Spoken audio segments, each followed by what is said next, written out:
আমি জানতে চাই কেন আসলো, মসজিদের সভাপতি কি করে, মসজিদের সেক্রেটারি কি করে, মসজিদের কমিটি বৃন্দ কি করে? এরা কি ঘাস কাটার জন্য আজকে মসজিদের দায়িত্ব নিছে নাকি? এরা মসজিদের দায়িত্ব নিয়ে এমনি পড়ে থাকবে নাকি? মসজিদের প্রত্যেকটা বিষয় তাদেরকে লক্ষ্য করতে হবে। ইনশাআল্লাহ বলে কি করবেন?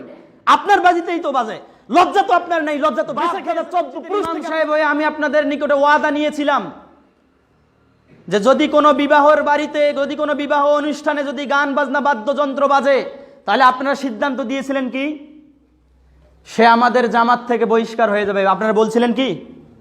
নাকি মনে নাই আপনাদের? আমার কি একার মনে আছে? তারপরেও গতকালকে আমাকে বিবাহ পড়ার জন্য আপনারা রাখছেন, আমি বিবাহ পড়ার জন্য আসছি, তারপরেও কেন আমার কানের মধ্যে গান বাজনা বাদ্যযন্ত্র আসলো? কেন আসলো? আমি জানতে চাই কেন আসলো। মসজিদের সভাপতি কি করে, মসজিদের সেক্রেটারি কি করে, মসজিদের কমিটি বৃন্দ কি করে? এদের নিকটে কি কোনো শক্তি নাই? এরা কি ঘাস কাটার জন্য আজকে মসজিদের দায়িত্ব নিছে নাকি? এরা মসজিদের দায়িত্ব নিয়ে এমনি পড়ে থাকবে নাকি? মসজিদের প্রত্যেকটা বিষয় তাদেরকে লক্ষ্য করতে হবে। আজকে যদি মসজিদের কমিটি স্ট্রং হতো, তাহলে কোনোদিনই এই বিয়ের বাড়িতে কোনোদিনও গান বাজনা বাদ্যযন্ত্র হতো না। কেন আমাকে এই বিবাহ করার জন্য আপনারা ডাকলেন? ওটা কি হিন্দুর বিবাহ ছিল নাকি? ওটা কি হিন্দুর বিবাহ ছিল? হিন্দুদের বিবাহতে গান বাজনা বাদ্যযন্ত্র ছাড়া তাদের বিবাহ হবে না। আর মুসলমানের বিবাহতে আজকে যদি বক্স না বাজে, মুসলমানের বিবাহতে যদি আজকে গান বাজনা বাদ্যযন্ত্র না বাজে, তাহলে ওটাও বিয়ে হচ্ছে না। তাহলে হিন্দু আর মুসলমানের মধ্যে কি পার্থক্য আপনি দেখলেন? কি পার্থক্য দেখলেন আপনি? একজন মুসলমানের বাড়িতে বিবাহ হবে, সে বিবাহতে কেমন করে গান বাজনা বাদ্যযন্ত্র বাজে? বিবেক কি পায়ের নিচে গেছে?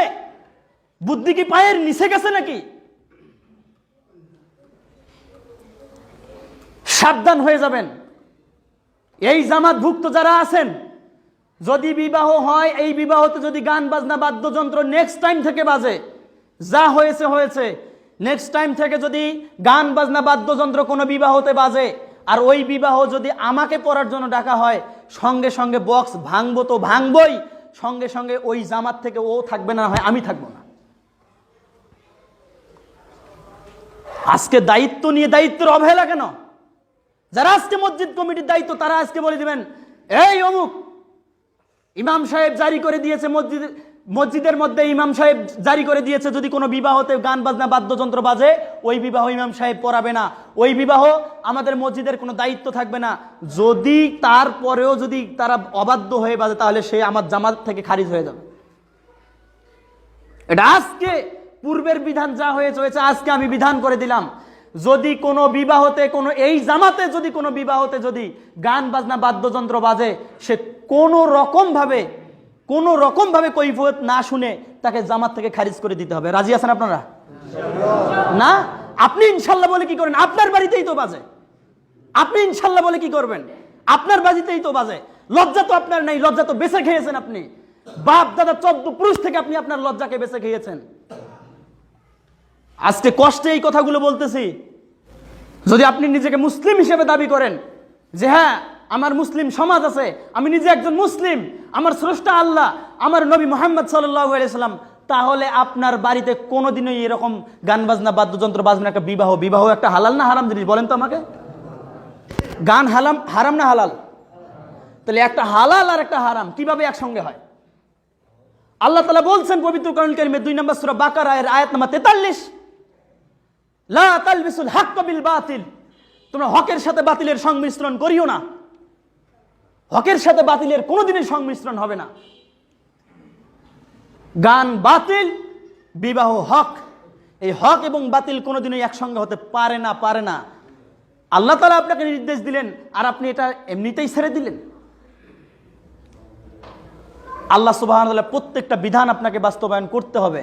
যদি আপনি মুসলিম দাবি করেন, হ্যাঁ আপনার বিবাহতে আপনি গান বাজনা বাদ্যযন্ত্র বাজাতে পারেন, আপনি বলে দিবেন ইমাম সাহেব আমি বলে দিলাম আজকে থেকে আমি মুসলিম নই, আমি হিন্দু, এজন্য আমার বাড়িতে গান বাজনা বাদ্যযন্ত্র বাজবে। তখন আমরা সাথ দেব আপনাকে। আপনি বলবেন ইমাম সাহেব আমি হিন্দু, এজন্য আমার বিয়ের বাড়িতে এরকম ভাবে কার্যকলাপ হবে। তখন আমি মেনে নিব যে হ্যাঁ ওই লোকটা তো মুসলিম নয়, ও হিন্দু, ওর বাড়িতে গান বাজা স্বাভাবিক ব্যাপার। কিন্তু এই জামাতভুক্ত যতক্ষণ পর্যন্ত থাকবেন, আর আমি যতদিন পর্যন্ত এই মসজিদের ইমাম আছি, ততদিন পর্যন্ত যদি কোনো বিয়ার বাড়িতে যদি গান বাজনা বাদ্যযন্ত্র বাজে, যার বাড়িতেই হোক, সভাপতি হোক, সেক্রেটারি হোক, যেই হোক না কেন, যতই পাওয়ারফুল ব্যক্তি হোক না কেন, আমার উপরে এখানে কারো পাওয়ার নেই। যতক্ষণ আমি এই মসজিদের ইমাম, ততক্ষণ পর্যন্ত পাওয়ার আমার বেশি। আপনারা যারা সভাপতি আছেন, সেক্রেটারি আছেন, মসজিদ কমিটি আছেন, আমার উপরে আপনাদের ক্ষমতা নাই। যদি আপনারা দেখাতে পারেন আমার উপরে ক্ষমতা, তখন আমাকে এখান থেকে নামিয়ে দিতে হবে। ইমাম সাহেব, আমরা আমাদের ক্ষমতাকে বাস্তবায়ন করব। এখন কি আপনি থাকতে চান? তখন আমি বলবো যে না, এখানে তো আল্লাহ এবং তার রাসূলের নিয়ামত চলে গেছে, এখন আমার থাকা হবে না।